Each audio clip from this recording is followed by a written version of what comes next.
चलिए फिर अगला क्वेश्चन डिस्कस करते हैं। अगला क्वेश्चन जो आप सभी के सामने लिखा जा रहा है, उस क्वेश्चन में हमें क्या दिया हुआ है? एक मैट्रिक्स दिया हुआ है 3 ऑर्डर का, जिसकी एंट्रीज रियल से है, सच दैट एक डायगोनल मैट्रिक्स।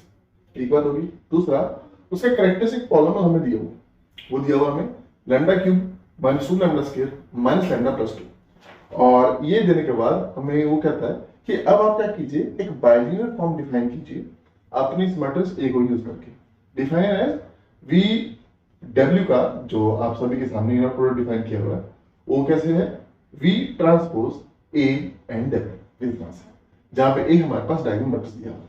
और ये देखिए, अब हमसे पूछा है कि उन चारों ऑप्शन में से कौन कौन सा ऑप्शन सही निकल के आया, कौन सा नहीं निकल के आया। अगर आप ध्यान से देखेंगे कि यहाँ पे ये जो आपके पास ट्यूडी की क्वेश्चन दी है, क्लियरली अगर आप देखेंगे कि सी ए में -1 डालेंगे तो भी ये 0 आएगा, सी ए में +1 डालेंगे तो भी ये 0 आएगा। एंड अगर आप सी ए में चेक कर सकते हैं, 1 डालेंगे यहाँ पे, जैसे आप 1 डालेंगे आपको क्या मिल जाएगा? 1 -2 -1 +2, ये देखिए कट गई, ठीक है। तो 1 इसका रूट आ रहा है। -1 डालेंगे तो आपको क्या मिलेगा? -1 एंड -2 एंड +1 एंड +2, ये भी कट जाएंगे, ठीक है। और इसके बाद अगर आप ध्यान से देखेंगे कि अगर आप इसमें 2 डालें, ठीक है, 2 डालिए तो 2 डालने में आपको क्या मिलेगा? ये यहाँ पे 8 मिल जाएगा, यहाँ पे डालिए 2, यहाँ पे भी 8 मिल जाएगा, यहाँ -2 यहाँ +2, ये भी कट जाएगा। जिससे आपको पता लगेगा कि एक्चुअली में हमारे पास ये जो गिवन कैरेक्टरिस्टिक पॉलिनोमियल दिया हुआ है, इन भाई साहब का जो रूट्स है हमारे पास, वो हमारे पास एक -1 है, एक 1 है और एक 2, ठीक है। अब इससे क्वेश्चन बहुत ज्यादा आसान हो जाता है। रीजन, क्योंकि हमें पहले ही पता है कि ए जो है डायगोनल मैट्रिक्स दिया हुआ, ठीक है जी। तो क्लियर है, यहाँ से मुझे समझ आता है कि हमारे पास जो ए दिया हुआ है इस केस में और कुछ नहीं आएगा बल्कि -1 1 एंड 2, ठीक है। बाकी एंट्री तो 0 हो जाएंगी क्योंकि ए डायगोनल मैट्रिक्स दिया हुआ, ठीक है जी। अब इसको यूज करके हमने अब इस बाकी क्वेश्चन को अटेम्प्ट करना है। देखिए जरा क्या क्या दिया हुआ। सबसे पहला ऑप्शन आपको कहता है कि ए क्या पॉजिटिव डेफिनेट निकल के आएगा? देखिए नहीं निकल के आएगा, क्योंकि पॉजिटिव डेफिनेट होने के लिए हमारे पास ये जो प्रिंसिपल डायगोनल मैट्रिसेस है, इनकी जो डिटरमिनेंट है वो ये ना कौन कौन से वाले, अगर मैं m1 की बात करूं, प्रिंसिपल जो हमारे माइनस हैं, ये सारे के सारे हमारे पास पॉजिटिव होने चाहिए अगर हमारे पास इन भाई साहब ने क्या होना है? पॉजिटिव डेफिनेट होना है। लेकिन प्रिंसिपल माइनस में पहला ही अगर आप देखेंगे, इन भाई साहब का जो डिटरमिनेंट निकल के आएगा वो -1 निकल के आएगा, ठीक है जी। एंड दूसरा वाला कि माइनस निकल के आएगा, ठीक है। एंड तीसरा वाला नेगेटिव निकल के आएगा।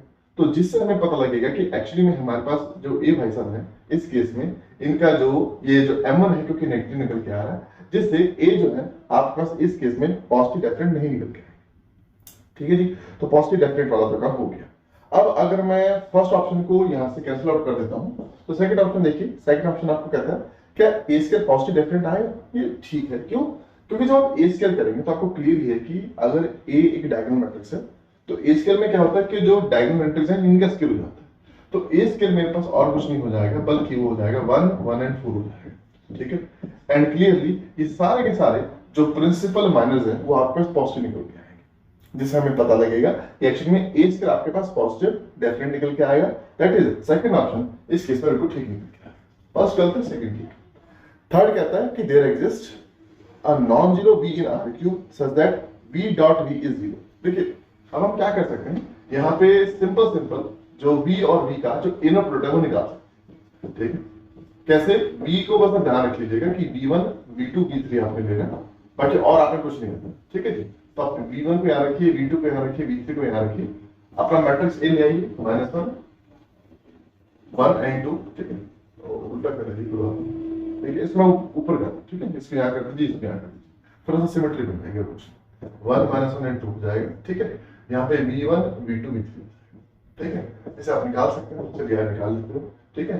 तो जब आप इसको निकालेंगे, अगर आप यहाँ से देखेंगे, ठीक है, ये क्या मुझे मिल जाएगा यहाँ से, ये हमारे पास जो है इसमें एक रो है और 3 कॉलम है, ये 3 क्रॉस 3 है, ये 3 क्रॉस 1 है। तो ऑफ कोर्स ये पास मिलेगा v1 v2 एंड यहाँ पे 2 v3, ठीक है। यहाँ पे v1 v2 v3 मिल जाएगा, मल्टीप्लाई करेंगे मिलेगा आपको v1 का स्केल माइनस v2 का स्केल एंड नेक्स्ट आएगा प्लस 2 v3 का स्केल, ठीक है।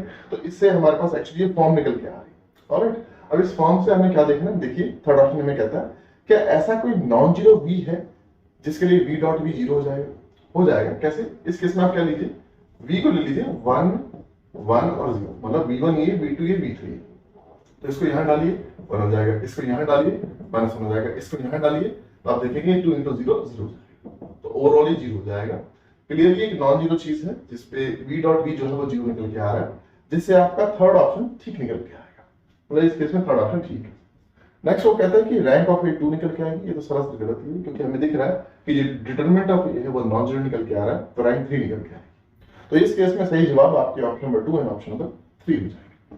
सो वी पॉजिटिवली होप कि ये क्वेश्चन भी आपको बहुत अच्छे से समझ आया होगा। इस क्वेश्चन के साथ ही हमारी ये सारे के सारे जो सॉल्यूशंस हैं हमारे नेट दिसंबर 2023 के खत्म होते हैं। अब हम आपसे मिलेंगे अगले वीडियोस में अगले और कुछ सॉल्यूशंस के साथ। Till then, thank you so much for your time.